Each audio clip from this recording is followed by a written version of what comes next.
puji syukur kepada Allah Subhanahu wa taala yang telah memberikan kepada kita nikmat-nikmat Islam, nikmat-nikmat iman, nikmat-nikmat jasmani dan rohani yang masih dapat kita rasakan, dan semoga Allah selalu memberikan kepada kita taufik, hidayah dan keistiqomahan di dalam ketaatannya. Salawat dan salam tak lupa pula kita doakan kepada Allah Subhanahu wa taala agar Allah selalu melimpahkan kepada Nabi Muhammad sallallahu alaihi wasallam, karena berkat beliaulah kita dapat merasakan indahnya Islam, indahnya iman, yang mana beliau dulu membawakan risalah Islam sebelum zaman dulu masih berada di dalam zaman yang penuh dengan kebodohan, tetapi karena beliaulah yang telah membawakan risalah Islam dan menyempurnakan risalah Islam itu agar menjadi sesempurna mungkin, yang masih dapat kita rasakan kesempurnaan Islam itu pada saat ini. Saudara-saudaraku yang dirahmati Allah, pada kesempatan kali ini saya akan membawakan judul tentang bagaimana kita hidup bersama Al-Quran, bagaimana Al-Quran telah memberikan pelajaran yang sangat berharga kepada hidup kita. Pada judul kali ini saya akan membawakan judul membaca Al-Quran adalah obat penawar kemiskinan dan pemenuh segala hajat. Saudaraku yang dirahmati Allah Subhanahu wa taala, apa sebenarnya yang membuat kita miskin di dunia ini? Apakah materi? Kita mungkin semuanya sudah mempunyai materi, karena setiap rezeki dari masing-masing kita sudah Allah cukupkan. Tetapi kitanya sendiri yang tidak merasa cukup akan rezeki yang telah Allah berikan itu. Karena Allah berfirman dalam surah Thaha ayat 124. Bismillahirrahmanirrahim. Wa man a'rada 'an dzikri fa inna lahu ma'isyatan dhanka. Dan barang siapa berpaling dari peringatanku, kata Allah, maka sesungguhnya baginya penghidupan yang sempit. Saudaraku yang dirahmati Allah, siapa orang yang melupakan peringatanku itu, kata Allah? Contohnya disuruh sholat enggak mau, disuruh mengaji enggak mau, disuruh sholat nanti dulu, disuruh zakat dan sedekah susah,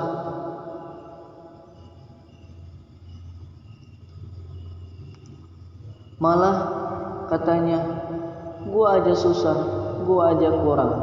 Mulut bawaannya ngomongin orang terus, kuping senangnya mendengarkan aib orang terus, kemaluan tidak dijaga, kehormatan juga tidak dijaga, pandangan mata bawaannya maksiat terus, kaki berat untuk dilangkahkan ke masjid tapi ringan dibawa ke tempat maksiat, kaki berat dibawa ke masjid tapi ringan dibawa ke tempat maksiat. Terus apalagi tangan gampang mengambil hak orang lain, hati gampang dengki.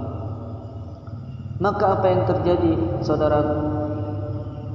Sebagaimana yang telah disebutkan dalam firman Allah tadi, dan barang siapa yang berpaling dari peringatanku, kata Allah, maka sesungguhnya baginya penghidupan yang sempit. Saudaraku yang dirahmati oleh Allah Subhanahu wa taala, solusi yang tepat untuk permasalahan ini ialah kembalinya kepada jalan Allah Subhanahu wa taala. Contoh kecil jika kita memperhatikan, bukankah Allah menjamin cicak yang makanannya adalah nyamuk yang memiliki sayap? Cicak aja sudah Allah jamin untuk masalah rezekinya. Apalagi kita sebagai manusia, sebagai orang yang dimiliki akal, dimiliki kemampuan untuk mencari rezeki yang sebanyak-banyaknya. Terus apa yang kita keluhkan dalam kehidupan ini? Saudaraku yang beriman, ketahuilah, sesungguhnya setiap rezeki manusia yang telah Allah berikan itu sudah Allah tetapkan masing-masing rezekinya.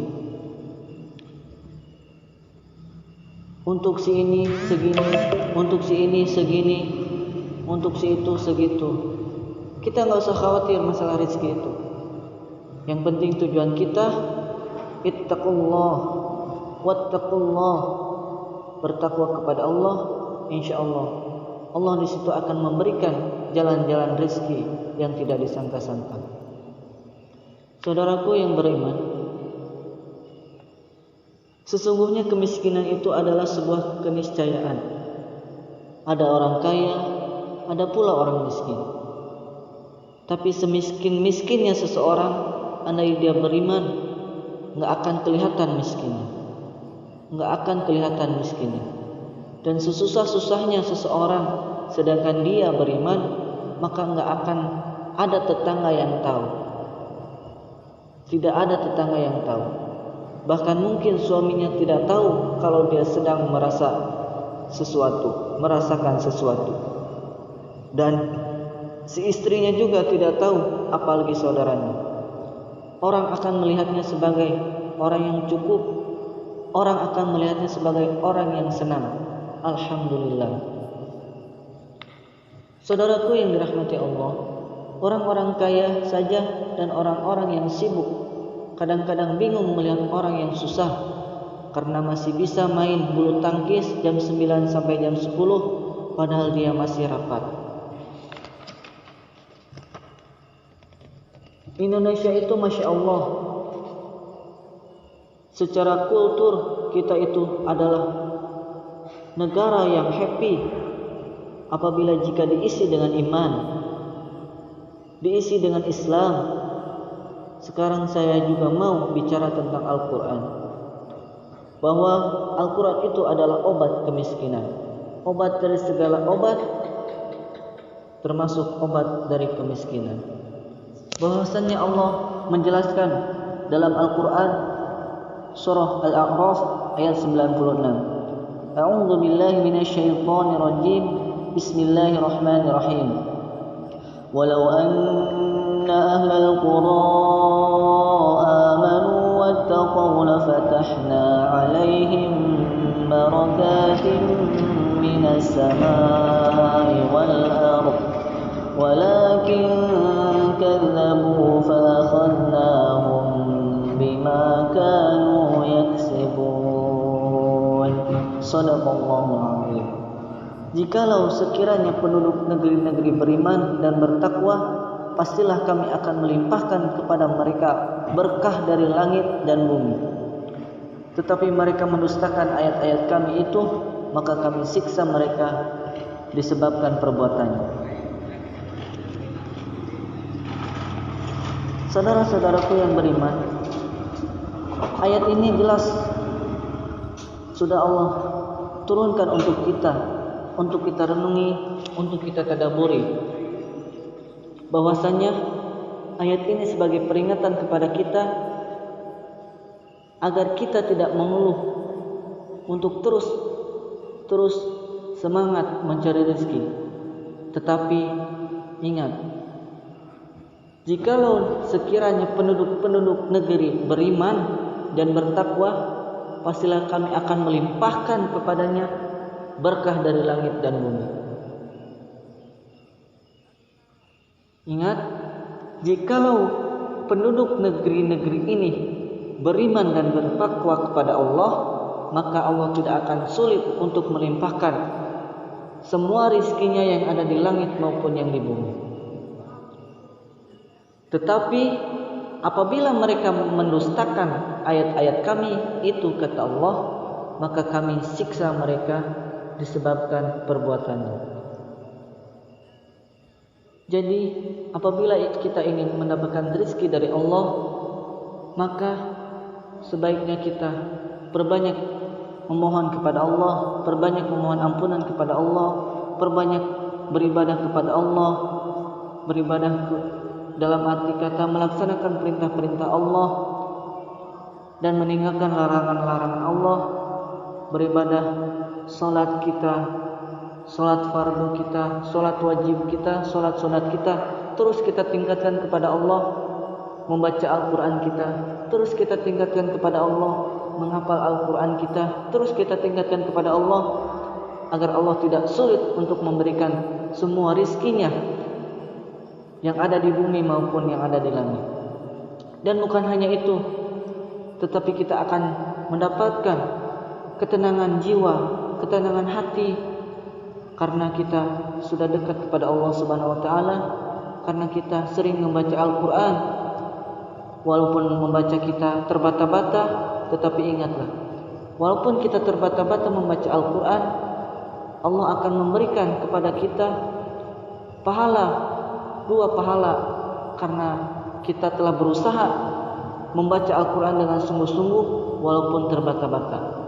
Akan tetapi apabila kita membaca Al-Quran dengan suara yang indah, suara yang bagus, makhraj huruf yang bagus, dan kita lancar dalam membaca Al-Quran, maka Allah akan melimpahkan pahala-pahala kita. Dari 1 hurufnya 10 kebaikan, maka Allah kalikan terus berapa ayat, berapa surah yang kita baca, maka dikalikanlah segitu untuk pahala Al-Quran kita. Saudaraku yang beriman, di dalam surah Al-A'raf ini telah Allah terangkan bahwasanya kita sebagai manusia, kita sebagai umat Islam, kita sebagai umat muslim, bahwasanya kita disuruh untuk meningkatkan keimanan, ketakwaan kita apabila kita ingin mendapatkan rizki-rizki, berkah-berkah dari langit maupun dari bumi. Tetapi apabila kita mendustakan apa yang telah Allah berikan kepada kita dan kita mendustakan ayat-ayat Allah, maka kita akan menerima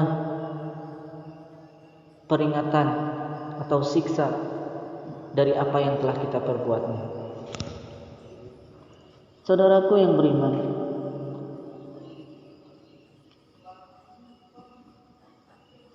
apa yang harus kita lakukan untuk menangani kemiskinan ini?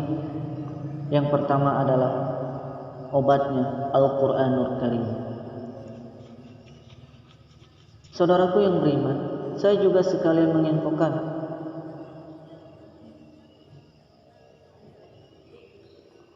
jika saudara mau tahu dampak positifnya, dampak baiknya, kebaikannya dari mengaji Al-Quran, dari tidak meninggalkan Al-Quran, boleh dites, boleh dicoba. Saudara yang memulai melakukan one day one juice, silahkan ambil kertas selembar, lalu tulis keadaan saudara sebelum memulai perjalanan one day one juice.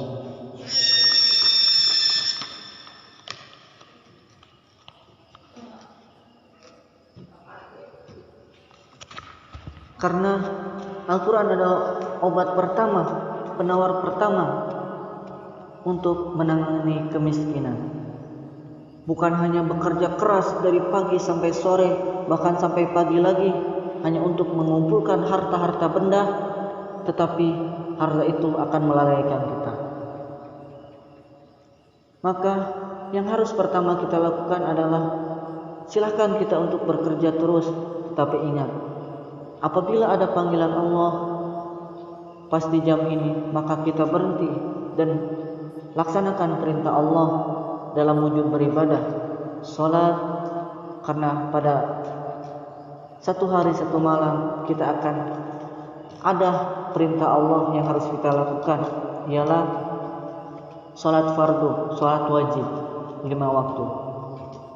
Ada subuh, ada zuhur, ada asar, ada maghrib, ada isya.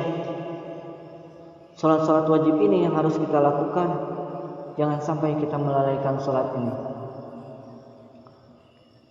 Karena apabila kita melalaikan salat-salat ini, maka kita termasuk orang-orang yang akan celaka atas salat yang telah kita perbuat. Fawailul lil musallin, maka celakalah bagi orang-orang yang salat. Ingat, orang salat saja masih bisa celaka, apalagi orang yang tidak salat. Saudara-saudaraku yang dirahmati Allah, pada ayat Al-A'raf tadi yang telah saya sampaikan dalam surah Al-A'raf ayat 96 itu, dapat kita petik hikmah, dapat kita tadaburi bahwasanya apabila kita ingin mendapatkan rizki-rizki tanpa harus bersusah payah untuk bekerja dari pagi sampai sore, bahkan sampai malam lagi hanya untuk mendapatkan rizki, cukup saja kita meningkatkan keimanan kita, ketakwaan kita kepada Allah Subhanahu wa taala, maka Allah tidak akan sulit untuk melimpahkan rizkinya. Bahkan rizki yang Allah limpahkan bukan hanya dari dunia saja, tetapi dari langit juga Allah akan melimpahkan rizki-rizkinya kepada kita. Rizki yang berkah, rizki yang bermanfaat. Oleh karena itu, janganlah kita khawatir akan kemiskinan, tetapi khawatirlah bahwasanya kita akan jauh dari Al-Quran, maka kita harus khawatir itu. Jangan sampai Al-Quran kita jauhkan, tetapi kehidupan dunia, kecintaan dunia kita terus kejar. Karena itu akan sangat melalaikan kita dan akan sangat mendekatkan kita kepada azab Allah Subhanahu wa taala, kepada siksa Allah Subhanahu wa taala. Saudara-saudaraku yang beriman, apabila kita ingin mengatasi kemiskinan, maka obat pertama yang harus kita lakukan ialah mendekatkan diri kita kepada Al-Quran. Terus kita berteman bersama Al-Quran. Jangan sampai puas kita berteman bersama Al-Quran, maka Allah akan terus memberikan rezekinya kepada kita. Allah akan terus menanamkan ketenangan jiwa, ketenangan hati kepada kita. Karena dengan kita mendekatkan diri kepada Al-Quran, maka kita akan terus menjadi orang-orang yang bertakwa, lil muttaqin.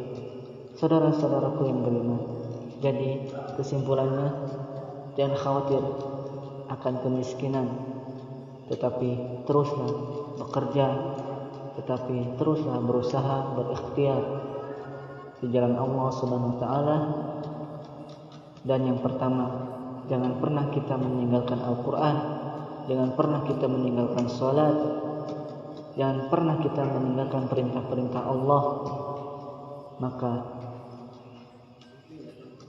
dari semua itu kita akan mendapatkan hikmah, kita akan mendapatkan berkah-berkah rizki, berkah-berkah keimanan, berkah-berkah ketenangan hati yang akan Allah berikan kepada kita. Sekian motivasi dari saya, semoga bermanfaat khususnya bagi saya sendiri dan umumnya bagi teman-temanku muslim, saudara-saudaraku yang selalu dirahmati Allah Subhanahu wa taala. Undur man qala wa la tandur man qala. Ihdinas siratal mustaqim, siratal ladzina an'amta 'alaihim ghairil maghdubi 'alaihim waladdallin. Rabbana atina fid dunya hasanah wa fil akhirati hasanah wa qina 'adzabannar. Assalamualaikum warahmatullahi wabarakatuh.